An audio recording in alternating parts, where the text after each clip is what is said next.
Pastikan saiz bateri yang untuk L50 saiz PCR 2035.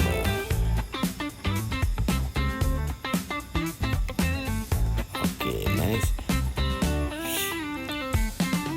Pastikan mengikut gambar video tu, tekan butang sekali, tarik satu chip kunci dan tengok lubang petak kecil tu, kita masukkan dalam lubang tersebut, umpil sedikit. Okey, sudah terumpil. Lepas tu kita tarik pelan-pelan. Okey,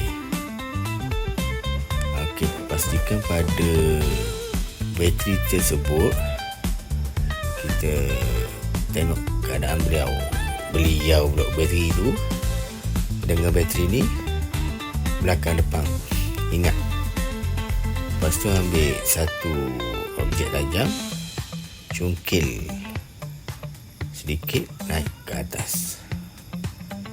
Okey, saya ingatkan sekali lagi, pastikan bateri dalam keadaan jangan terbalik. Pastikan jangan terbalik. Kita cek betul tak nombor 2032. Oh, saya tersalah sebut kat situ ni 2032. Okey, kita cabut bateri baru Aging Laser. Sarung bateri ni suka sikit nak tanggal sebab dia ada plastik lagi satu. Kita kena cari pisau agaknya ni.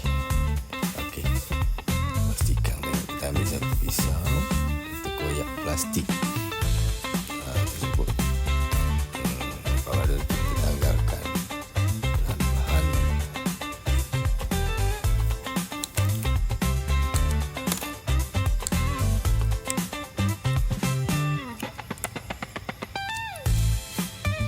Hati-hati. Masa kita nak pasang, pastikan betul-betul nombor tu, dan ingatkan balik dekat pada sarung kunci tu dia ada macam besi. Pastikan kita masuk, tekan separuh dahulu, baru tekan hujung sekali nanti. Pap. Okey, selesai. Pastikan tu jangan terbalik. Pastikan jangan terbalik.